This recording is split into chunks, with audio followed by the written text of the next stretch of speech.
शिवाय। गंगाधराय शिव गंगाधराय, गंगाधराय साईं गंगाधराय।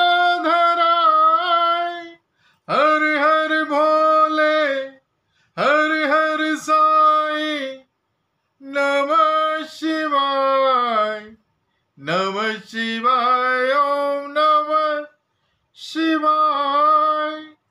ओम साई राम, ओम शिव साई, ओम शिव साई। और मेरे प्यारे भाइयों बहनों, मेरे बाबा के भक्त, मेरे भोले भंडारी के भक्त, आप सभी को हमारा चरण स्पर्श नमस्कार। हमें हमेशा एक दूसरे को, हम सभी को, कोई बड़ा या छोटा नहीं है, सभी लोग बराबर हैं, क्योंकि हम सभी भगवान साईं के, भोले भंडारी के बच्चे हैं। अपने आप को जितना हम छोटा समझेंगे उतना ही बड़े बन जाते हैं भाई। अपने आप को कभी अभिमानी कि मेरे सब कुछ हूं, मेरे पास बहुत पैसा है, बहुत धन दौलत है, इससे धन दौलत से व्यक्ति बड़ा नहीं होता। बड़ा होता है तो वह केवल अपने कर्मों से, बड़ा होता है तो वह केवल ईश्वर के कितने नजदीक है, कितने पास है, इससे बड़ा होता है। धन दौलत सब यहीं की यहीं रखी रह जाएगी, और एक दिन यह तू जो अपने मेकअप में, अपनी खूबसूरती को बनाने में पैसा खर्च करता है, सारा मिट्टी में मिल जाएगा, कुछ भी साथ नहीं जाएगा। ना तेरी धन दौलत, ना यह तेरा शरीर, केवल जाएगा तो केवल तेरे अच्छे कर्म। जितना अधिक हम अच्छा कर लेंगे वही हमारे साथ जाएगा, बाकी सब कुछ यहीं रखा रह जाएगा। और तेरी धन दौलत पर दूसरे व्यक्ति ऐश करेंगे, जो तूने खून पसीने से कमाया है तू उसका उपयोग भी नहीं कर पाएगा। इसलिए अच्छा करो। यदि किसी जरूरतमंद को आवश्यकता है और आपके पास पर्याप्त मात्रा में है, तो अभी जीते जी ही उसका उपयोग, उसका सदुपयोग कर लो भाई। और नहीं कर पाओगे तो यहीं भी ईश्वर किसी न किसी माध्यम से, या तो डॉक्टरों के माध्यम से, या पुलिस के माध्यम से, या किसी छापेमारी के माध्यम से सरकार आपसे ले लेगी। आपको अभी एक न्यूज में पता चला होगा, 53 करोड़ रुपए पकड़ा गया किसी के पास। तो हमें अच्छा करना है, और यदि है आपके पास तो उसका जितना अधिक हम उसका उपभोग कर लेंगे, उपयोग कर लेंगे, दूसरे को यदि उसको आवश्यकता है, वह व्यक्ति परेशान है, तो उसकी मदद करना चाहिए। आज मैं आपको कुछ ज्ञान कि ईश्वर की कृपा क्यों नहीं हो रही है। एक भाई का फोन आया और वह कहने लगा कि गुरुजी, हमारे लिए ईश्वर की आराधना कब, किस समय, कब और क्यों करनी चाहिए। आज मैं आपको उसको तो जवाब दे दिया, तो सोचा कि आप भी इस बात का, इस चीज का ज्ञान ले लें तो हमें ईश्वर की आराधना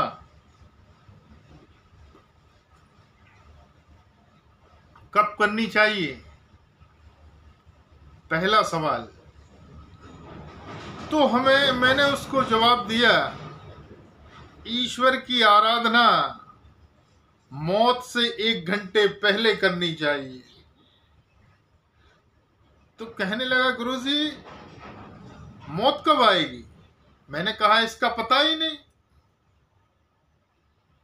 मौत कब आएगी इसका कोई पता नहीं। और ईश्वर की आराधना 1 घंटे पहले शुरू कर देनी चाहिए, ताकि हमारा शरीर, हमारी आत्मा प्रभु के श्री चरणों में लीन हो जाए और हमें दोबारा जन्म इस कलयुग में ना लेना पड़े। तो हमने कहा मौत का तो पता नहीं, इसलिए इसका जवाब हुआ कि हमें हर क्षण हर पल ईश्वर की आराधना, उसका स्मरण करने का कोई निश्चित समय नहीं है। जब आपकी आत्मा बोले, चाहे दिन हो, रात हो, दोपहर हो, शाम हो, कोई भी समय हो, जब आपकी आत्मा, आपकी इच्छा ईश्वर का स्मरण करने की इच्छा हो, तभी बैठ जाए। और बैठना भी जरूरी नहीं है, आप लेटे हुए हैं, लेटे लेटे ईश्वर का स्मरण करते रहें। क्यों? क्योंकि मौत का कभी भरोसा नहीं। वह जरूरी नहीं है दिन में आएगी, वह रात में भी आ सकती है। आप सोते सोते क्या पता सुबह ना उठें। इसलिए ईश्वर का स्मरण 24 घंटे करते रहो। फिर उसका सवाल हुआ, गुरुजी किस स्थान पर ईश्वर का स्मरण करना चाहिए? तो हर जगह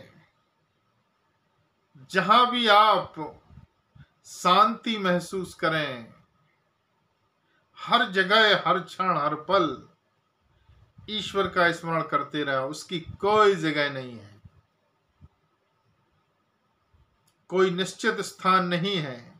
फिर भी यदि हम किसी देव स्थान पर, मंदिर, किसी भी देवी देवता का मंदिर हो, उस जगह बैठकर यदि चाहे आप 10 मिनट ही करें, परंतु जब भी किसी मंदिर शिवालय जाएं तो वहां कम से कम 5 से 10 मिनट हमें जरूर बैठना चाहिए और ईश्वर का स्मरण करना शुरू कर देना चाहिए।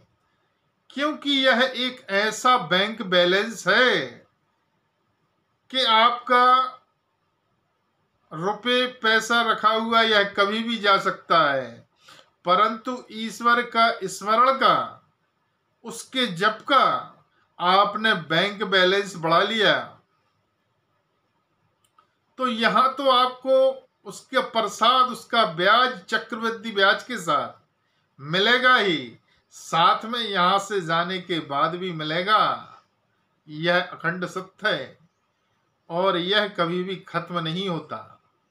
तो हर क्षण हर पल हमें अपने ईश्वर का, हमें अपने साईं का, हमें अपने भोले भंडारी का, हमें अपने हनुमान जी महाराज का, जिस भी दिव्य देवी देवता का आपका प्रति, आपका उनके प्रति लगन हो, उसकी आराधना करते रहना चाहिए। इससे क्या फायदा होता है?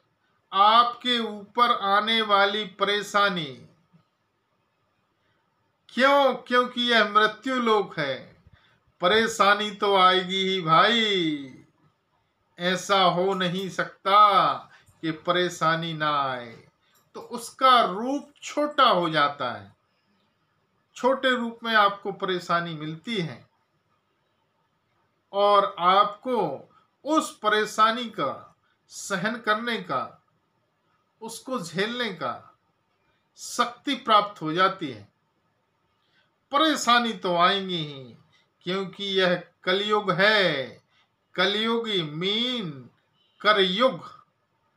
जैसा आप करोगे वैसा आपको मिलेगा। आज नहीं तो कल जरूर मिलेगा।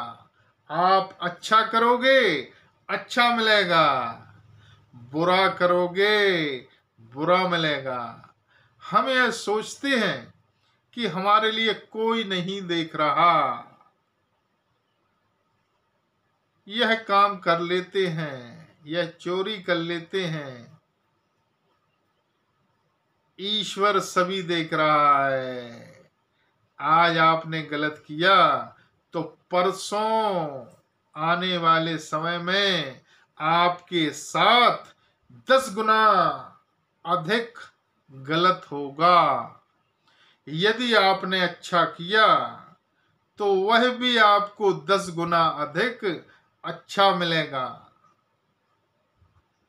इसलिए हमें कभी भी गलत काम नहीं करना है। और आप अपने भोजन की, घर परिवार चलाने की, यदि हम ईश्वर का स्मरण करते रहते हैं तो आपको फिर चिंता करने की आवश्यकता नहीं है।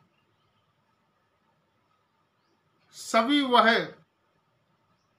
आपकी चिंता, आपकी देख देख कि आपकी कौन सी परेशानी का कब आपको इसका फल देना है, पूरा हिसाब बना के उसने रखा हुआ है। जब पेट में, मां के पेट में बच्चा आता है तो क्या कोई उसे जाके भोजन देता है? नहीं। ईश्वर स्वयं मां के द्वारा, मां के भोजन से ही उस बच्चे को भोजन प्राप्त हो जाता है। जब वह गर्भ से निकलता है तो मां के स्तनों से दूध का आना उसी समय शुरू हो जाता है। जब तक बच्चा नहीं निकलता मां के स्तन से दूध नहीं निकलता। और जैसे ही बच्चा मां की गर्भ से बाहर आता है, मां के स्तन से दूध निकलना शुरू हो जाता है। और उसके बाद कुछ समय के बाद वह भोजन करने लगता है। तो इस तरीके से जब हम ईश्वर के ऊपर पूर्ण आस्था और विश्वास रखते हैं तो फिर आप चिंता ना किया करें। सब अपने इष्ट पर, हमारे साईं पर, अपने भोले भंडारी पर छोड़ देना चाहिए। आपकी केयर, आपकी चिंता वह स्वयं करेगा। जो भी वस्तु, जिस भी चीज की आपको आवश्यकता है वह समय आने पे आपके पास वह वस्तु, वह चीज पहुंचा देता है। फिर भी यदि आपका कोई काम नहीं बन रहा है और आपकी समझ में नहीं आ रहा है कि क्या किया जाए, तो आप हमारे साईं परिवार से जुड़ें। रास्ता हम दिखाएंगे, चलना आपको है। आज बाबा ने इतनी शक्तियां दी हैं, सब कुछ दिया है कि उसकी कृपा से किसी भी चीज की, किसी भी वस्तु की कोई आवश्यकता नहीं है। वह सब कुछ दे रहा है और देगा, यह पूर्ण विश्वास है। और विश्वास का ही नाम साईं है, शिव है।